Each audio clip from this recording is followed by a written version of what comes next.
특히 어제 임종석 전 대통령 비서실장이 기자회견 예, 했습니다. 이제 보셨을 것 예, 같은데 다 총평해 봤습니다. 주신다면 예, 예. 어떻게 좀 보셨습니까? 예, 오마이TV에서도 생방송 뭐 수만 음, 명이 동접을 하고 그 정도로 관심이 높았는데 네, 아마 대다수 애청자들의 반응도 그랬던 것 같아요. 제 채팅창이나 댓글도 다 봤는데 음, 아니 본인이 준비하고 있는데 전략공천이 발표되면 네, 그것도 다른 사람으로 굉장히 불편하고 마음이 아프겠죠. 음, 충분히 이해가 됩니다. 그리고 임종석 비서실장은 뭐 범야권 진보세를 대표하는 아주 유명한 정치인이잖아요. 이제 네, 흔히들 말하는 거물급 정치가인데, 음, 근데 처음부터 끝까지 도대체 이해할 수 없는 행보가 있습니다. 어떤 게요? 일단 네, 현역 의원이 불출마를 하면요, 거기는 당헌 당규상 거의 자동으로 그냥 전략공천이 됩니다. 음, 그럼 전략공천은 보통 역사적으로 보면 항상 새로운 뉴페이스 또 그 시대 정신, 시대 상황에 맞는 또 네, 우리 국민들의 유권자들이 좋아할 만한 분을 영입해서 전략공천이 음, 되는 거잖아요.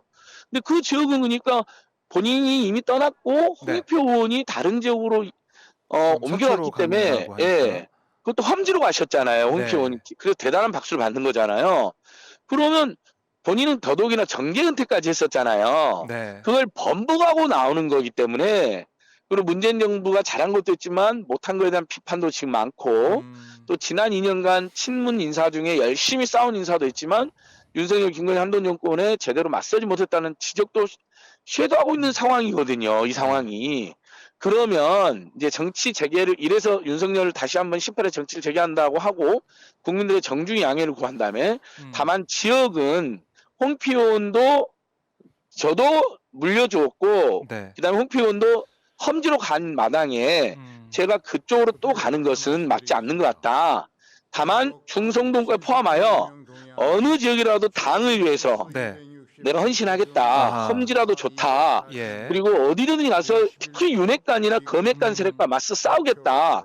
그동안 제가 제대로 싸우지 못했다는 지적도 받았는데 이번 선거를 준비하면서 제대로 그들하고 맞서 싸우고 선거 캠페인 자체가 또 정치 투쟁이지 않습니까? 네, 그리고 그래서 반드시 기필코 승리하겠다 했으면 음, 엄청난 박수를 받지 않았을까요? 네, 그리고 그렇게 해서 떨어지면요. 대선 후보급 정치가로 발돋움하게 됩니다. 왜냐하면 노무현 대통령님이나 이런 분들이 다 험지로 출마해서 네, 장렬하게 떨어짐으로써 오히려 큰 인기를 얻었잖아요. 근데 음, 자기가 물려주고 또 본인이 정계 은퇴도 했고 네. 한 번은 은평으로 출마도 하셨어요.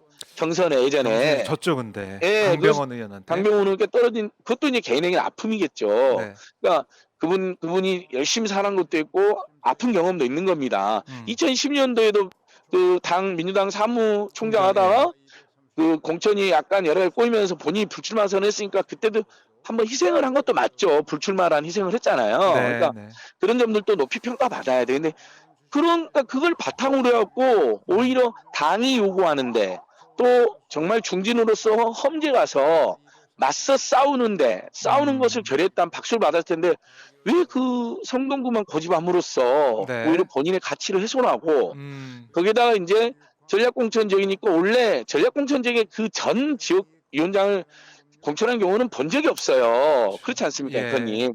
네, 그래서 맞아요. 이제 같은 문재인 정부에서 장관급 사실 뭐 음, 비서실장이나 국민권익위원장 가장 핵심 요직들 아닙니까? 네, 또는 전현희 위원장으로 발표가 됐어요. 음, 그분은 윤석열, 김건희, 한동훈 정권에 가장 많은 탄압을 받았고 네, 문재인 정부 인사 중에서 가장 많은 핍박을 받았고 엄청난 음, 괴롭힘을 받았습니다.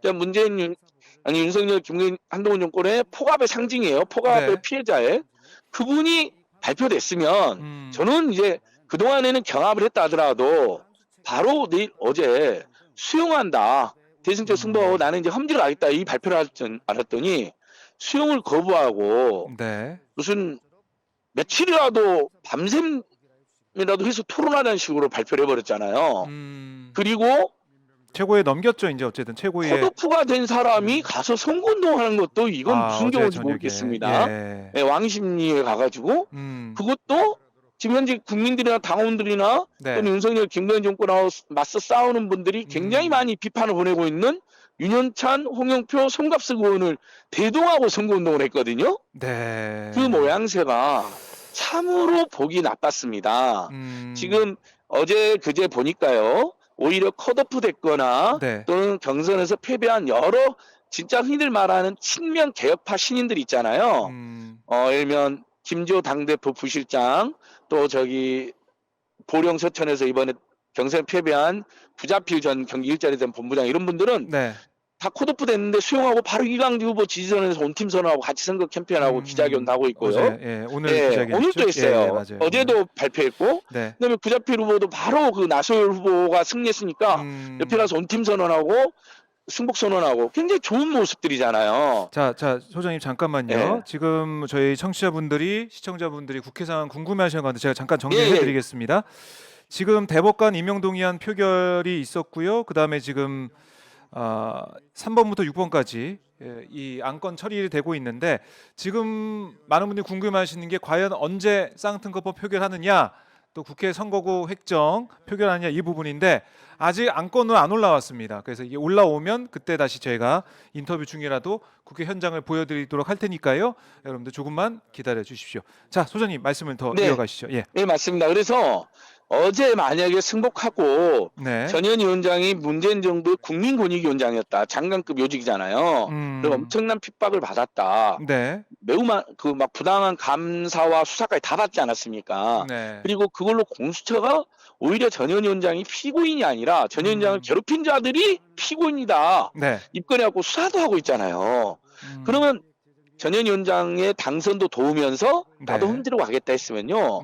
정말 스타, 또 한 번 옛날 전대협 학생운동 시절의 스타이어 또 다른 스타가 될 뻔했습니다. 네. 근데 그걸 거부하고 오히려 당에 떠넘기고 또다시 사실 그 결정이 번복되기 쉽지 않지 않습니까? 이미 결정을 했는데 네. 그걸 어떻게 번복을 하겠습니까? 아하. 전력공간위에서 결정을 하면요.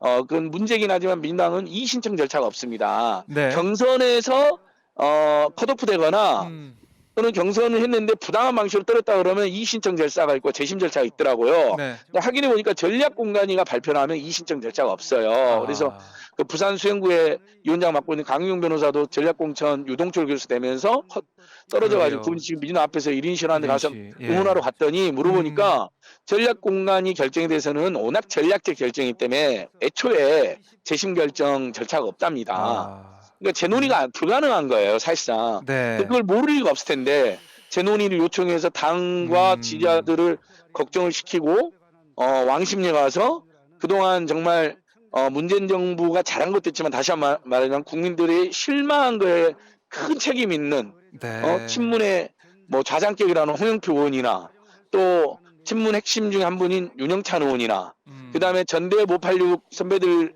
중에 이렇게 많은 비판을 받는 송갑석 의원이랑 넷이서 거기서 선거운동을 강행한 거잖아요. 네. 굉장히 모양새가 안 좋았습니다.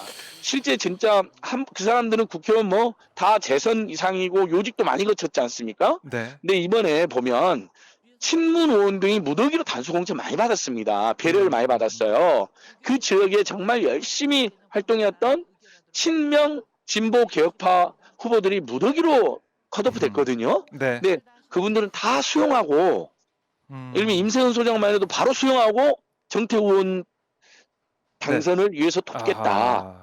지금 우리가 싸울 때가 아니다. 오로지 하나로 그렇네요. 빈틈없이 단결하여 네. 윤석열 정권 심판에 나서야 된다고.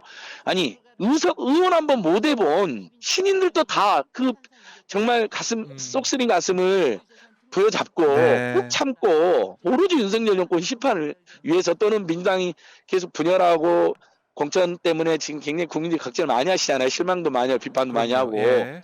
그걸로 자중자랑에 빠지면 안 되니까 다 수용해가지고 네. 일제히 지금 민주당 승리해서 나서고 있거든요.